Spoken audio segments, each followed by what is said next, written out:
मैं Anushree Bhardwaj सुरागलिया news channel के प्रदेश bulletin में आप सभी का स्वागत करती हूँ। तो चलिए नजर डालते हैं आज के प्रमुख समाचार। भाजपा प्रदेश अध्यक्ष पहुंचे हल्द्वानी। महिला कॉलेज में चुनाव को लेकर बेबाक बोली छात्राएं। एमबीपीजी कॉलेज में छात्र संघ चुनाव को लेकर सरगर्मियां बढ़ी। रेलवे की 29 एकड़ भूमि खाली कराने के निर्देश। मलिन बस्ती और बनभुलपुरा के निवासियों की उड़ी नींद। राज्य का पहला फाइकस पार्क हुआ विकसित। मेधावी छात्रों को किया गया प्रोत्साहित। एसपी ट्रैफिक ने संभाली यातायात व्यवस्था की कमान। स्कूल संचालकों को दिए निर्देश। पुलिस प्रशासन ने स्कूलों में जाकर गौरा शक्ति ऐप की दी जानकारी। 25,000 का इनामी बदमाश गिरफ्तार। अब खबरें विस्तार से। भारतीय जनता पार्टी के प्रदेश अध्यक्ष महेंद्र भट्ट का हल्द्वानी पहुंचने पर कुमाऊं संभाग कार्यालय के पार्टी पदाधिकारियों ने भव्य स्वागत किया, जिसके बाद उन्होंने प्रेस वार्ता कर मीडिया को संबोधित करते हुए बताया कि 25 दिसंबर को भारत के पूर्व प्रधानमंत्री व भारत रत्न अटल बिहारी वाजपेयी के जन्म दिवस को सुशासन दिवस के रूप में मनाए जाने के बारे में जानकारी। संवाददाता दीपक अधिकारी की रिपोर्ट।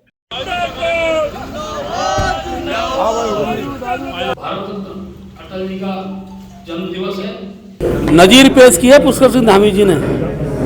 आज से नहीं, जब से राज्य बना हर बार हर नियुक्ति में भ्रष्टाचार की केवल आवाज उठती थी, चर्चाएं होती थी, मीडिया छापता था, लेकिन जेल डालने का काम तो पुष्कर धामी जी ने किया ना, हमारी सरकार ने किया। ये नजीर पेश हुई है। हर प्रकार के दुस्साहस और अपराध करने वाले आज जेलों की सलाखों में अंदर है। जमानत में भी आ रहे हैं, धीरे-धीरे देखिए कानून, देखिए ऐसे बड़े लोग हैं शायद तो बचे हुए हैं। देखिए कानून अपना काम करता है, कानून का दायरा एक पक्ष है, लेकिन मैं नजीर जब पेश करने की बात करता हूँ, कोई हिम्मत न करे। अगर जेल जाना, लंबे समय तक जेल में रहना, सजा किस रूप में मिलेगी, न्यायालय काम, मेरा काम नहीं है। लेकिन जिससे प्रश्न खड़ा हुआ, जिसके बारे में अपराध की जानकारी है, सरकार ने उसको कटघरे के अंदर खड़ा किया है और आज सजा याफ्ता के रूप में दिखाई दे रही है। राज्य का सबसे पुराना महिला डिग्री कॉलेज इंदिरा प्रियदर्शनी राजकीय स्नातकोत्तर वाणिज्य महाविद्यालय भी चुनावी रंग में रंग चुका है। पर यहाँ खास बात यह है कि यहाँ प्रत्याशी और उनके समर्थक दोनों ही अराजकता से दूर है। आपको बता दें कि हर पद पर दो उम्मीदवारों ने नामांकन पत्र लिए हैं। इस मौके पर कुछ छात्रों को और दावेदारों से वार्ता पर उन्होंने बताया कि कॉलेज में किन मूलभूत की आवश्यकता है। संवाददाता दीपक अधिकारी की रिपोर्ट। जैसे कि मैंने आपको भी बोला था कि हमारे स्कूल में इतनी परेशानियां हैं, तो हम उसी अध्यक्ष को लेके यहाँ पे स्कूल में आएंगे और हम उसी अध्यक्ष को वोट भी देंगे। और शायद मेरे ख्याल से मेरा वोट शायद वहीं तक जाएगा। मैं उनका नाम लेना चाहूँगी, वो हैं शिवानी कार्की। हम उन्हीं को वोट देंगे। सबसे पहले तो मैं आप सभी का तहे दिल से शुक्रिया करना चाहूँगी कि आपने इतनी इंपॉर्टेंस दी हमारे कॉलेज के इलेक्शन को। इंदिरा प्रियदर्शनी महिला महाविद्यालय इस बार फिर से हर साल की तरह इलेक्शंस करने जा रहा है। जैसे कि हम जानते हैं कि पिछले कुछ 2 साल से इलेक्शंस नहीं हो पा रहे थे पेंडेमिक की वजह से, और जो कि ज़रूरी भी था क्योंकि सोशल गैदरिंग अलाउड नहीं थी। लेकिन इस साल पूरे जोश के साथ हम फिर से शुरू कर रहे हैं। मेरा नाम शिवानी कार्की है और इस बार ABVP अखिल भारतीय विद्यार्थी परिषद की तरफ से मैं प्रेसिडेंशियल कैंडिडेट हूँ। नमस्कार, मेरा नाम सुरैना कार्की है और मैं BCom सेकेंड ईयर की स्टूडेंट हूँ। जैसे ही मुझे पता चला कि हमारे कॉलेज में इलेक्शंस होने वाले हैं तो एक अलग सा क्रेज़ भी था, बट इससे पहले पता नहीं था कि हमारे कॉलेज में कभी इलेक्शंस होते भी हैं करके। जब मैंने इस कॉलेज में सबसे पहली बार ज्वाइन किया तो बहुत सारी चीज़ें मुझे लगी कि ये चीज़ होनी चाहिए, ये चीज़ होनी चाहिए, बट लेकिन जो मेजर इशू मुझे लगा वो बुक्स का था, क्योंकि हमें सिर्फ लाइब्रेरी से सिर्फ 2 बुक्स अलॉटेड होती हैं। तो अब जो अपकमिंग हमारा प्रेसिडेंट बनेगा उससे मेरी सिर्फ यही दरख्वास्त होगी कि वो थोड़ा बुक्स, जो शॉर्टेज ऑफ बुक्स है वो प्लीज़ उसको देखें और जितनी ज़्यादा बुक्स हो सकें वो बच्चों को अवेलेबल करवाएं, क्योंकि बुक्स जो होती हैं बहुत ज़्यादा कॉस्टली होती हैं और बच्चे नहीं अफोर्ड कर पाते। एमबीपीजी महाविद्यालय में छात्र संघ चुनाव को लेकर सरगर्मियां बढ़ती जा रही हैं। आपको बता दें कि नामांकन प्रक्रिया पूर्ण हो चुकी है और 11 पदों के लिए मतदान किया जाएगा। वहीं प्रत्याशियों ने नैनीताल रोड पर ढोल नगाड़ों के साथ शक्ति प्रदर्शन करते हुए रैली निकाली। इस मौके पर पुलिस भी गश्त करती नजर आई।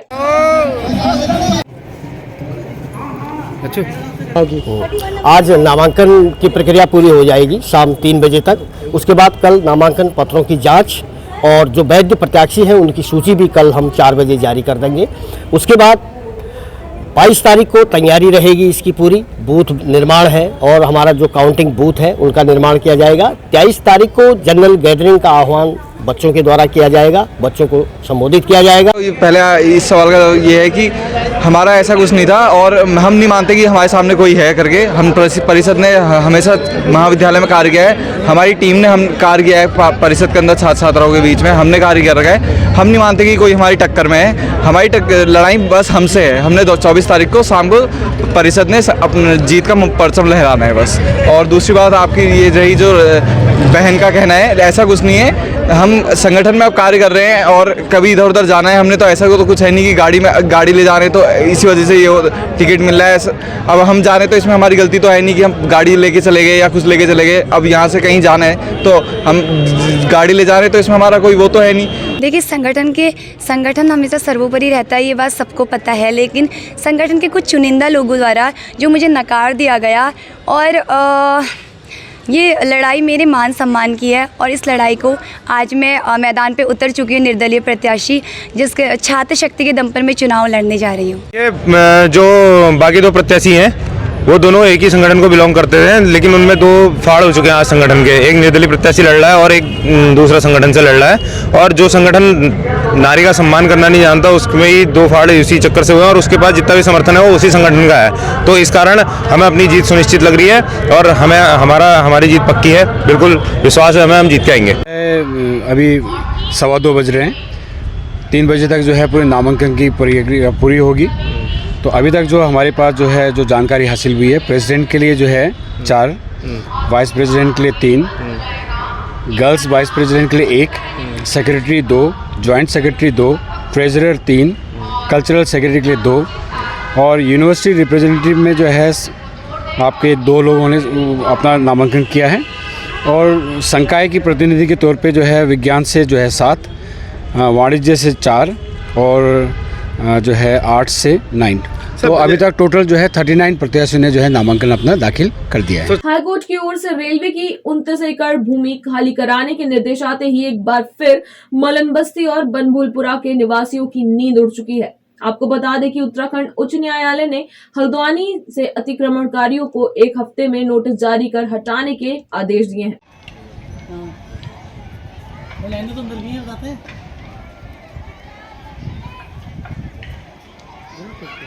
तो ये प्रभावित तो ये लोग हैं, अरे उनके पास तो बढ़िया है, उनके तो बच्चे हैं, इनके तो बेचारे ढूंढिए ही जाएंगे ना।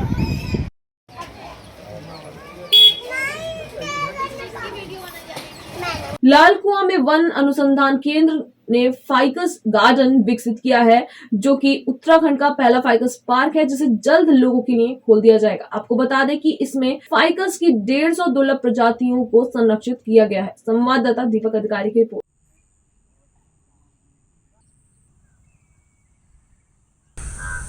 देखिए फाइकस अपने आप में एक जीनस है, बहुत बड़ा जीनस है फाइकस में। उसमें बहुत सारी प्रजातियां हैं। जैसे मुख्य रूप से जो आम लोग जानते हैं वो बरगद को जानते हैं, पीपल को जानते हैं, गुलर को जानते हैं, आपके पाखड़ को जानते हैं, पिलखन को जानते हैं, बेड़ू है, तिमला है, अंजीर है। इसके अलावा और भी बहुत सारी फाइकस की प्रजातियां हैं, जो सब प्रजातियां हैं वो यहाँ पर पूरी स्थापित की गई है। तो एक जगह पर इतना बड़ा कलेक्शन ये अपने आप में एक अनूठा है और ये फॉरेस्ट डिपार्टमेंट का बहुत बड़ी एक उपलब्धि है कि जिसको हमने यहाँ पर लाल कुआं में स्थापित किया। कहाँ हैं सब लोग? शाम की चाय तो एक साथ होनी चाहिए, सब लोग एक साथ बैठना ही नहीं चाहते। पापा ट्राई दिस। लो सब लपक लिए।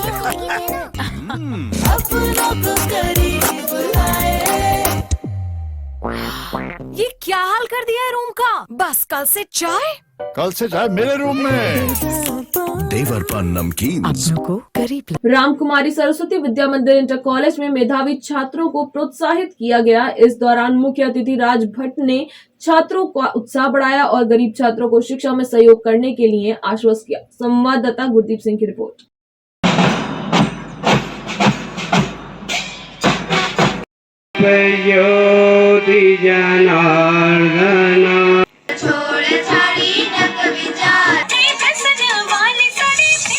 विद्यालय में एक तो मेधावी छात्रों के लिए जो मेधावी छात्र हुए थे उनका सम्मान है, और जो है दूसरा ये कि जो श्रीमान राज भट्ट जी हैं विदेश में रहने के बावजूद भी वो अपनी संस्कृति और सभ्यता को बढ़ावा देते हुए वो चाहते हैं कि इस देश का बच्चा, हर एक बच्चा जो है उन्नति करे।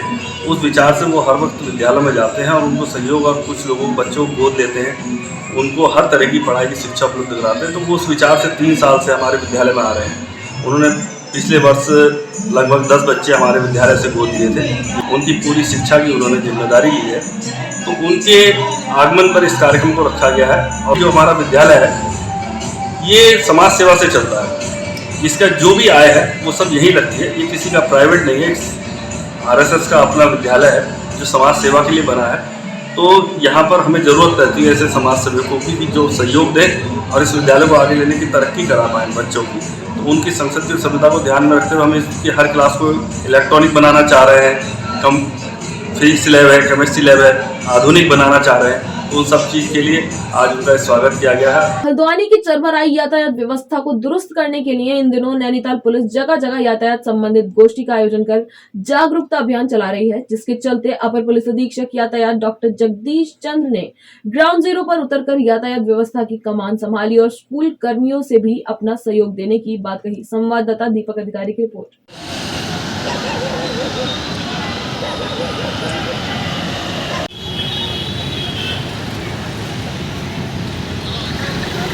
पाने के लिए कुछ व्यवहारिक योजनाएं बनाई हैं जिनको हम स्कूलों के साथ शेयर कर रहे हैं। आज एक एडवाइजरी जारी कर रहे हैं जिसमें स्कूलों को ये निर्देश दिया जा रहा है कि वो ट्रैफिक व्यवस्था किस ढंग से वहाँ अपने खुलते और बंद होते समय स्कूलों के बनाएं, जिसके कारण वहाँ पे जाम ना लगे, जो सामान्य कम्यूटर्स हैं, यात्री हैं, उनको जाम का सामना ना करना पड़े। इसके लिए कुछ उपाय बताए गए हैं जो इस ढंग से हैं कि खुलते समय और बंद होते समय स्कूलों के वहाँ पे अपने सुरक्षा कर्मी लगाएं वो पर्याप्त संख्या में, जो ट्रैफिक को वहाँ पे मैनेज करें। वहाँ पे कोन्स, ट्रैफिक कोन्स और साथ में रस्से उसका इस्तेमाल करें जिससे कि एक सर्विस लेन बन सके। और जितनी भी स्कूल बसें हैं, टेम्पू हैं, अभिभावक जो अपने प्राइवेट व्हीकल्स में लेके आ रहे हैं वो एक लाइन पे लग कर बच्चों को अपना उतारें और साथ में लेके जाएं। CCTV कैमरे लगाने के लिए इसमें निर्देश किया गया कि उच्च क्वालिटी के CCTV लगाएं जिससे कि बच्चों की सुरक्षा उसमें संग्रहित हो सके। साथ में ही public address system, loudspeaker system लगाने के लिए कहा है जिससे कि वहाँ पे भीड़ को मैनेज किया जा सके।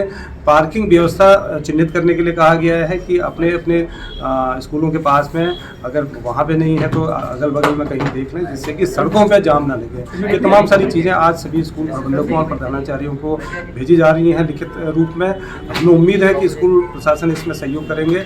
यदि स्कूलों के द्वारा इसमें ये व्यवस्था नहीं की गई तो इसमें उनके खिलाफ वैधानिक कार्रवाई भी की जाएगी। सर, स्कूलों का चिन्हीकरण किया जाएगा और इसकी रिपोर्ट प्रशासन को दी जाएगी। संबंधित विभाग इसमें एप्रोप्रिएट कदम उठा सकते हैं। प्रदेश भर में महिलाओं की सुरक्षा को लेकर प्रदेश सरकार द्वारा विभिन्न प्रयास किए जा रहे हैं, तो वहीं जनपद उधम सिंह नगर के जसपुर क्षेत्र की पुलिस द्वारा स्कूलों में जाकर छात्र छात्राओं को गौरा शक्ति ऐप की जानकारी दी और साथ ही उत्तराखंड पुलिस ऐप और गौरा शक्ति ऐप डाउनलोड भी करवाया। संवाददाता दीपक चौहान की रिपोर्ट।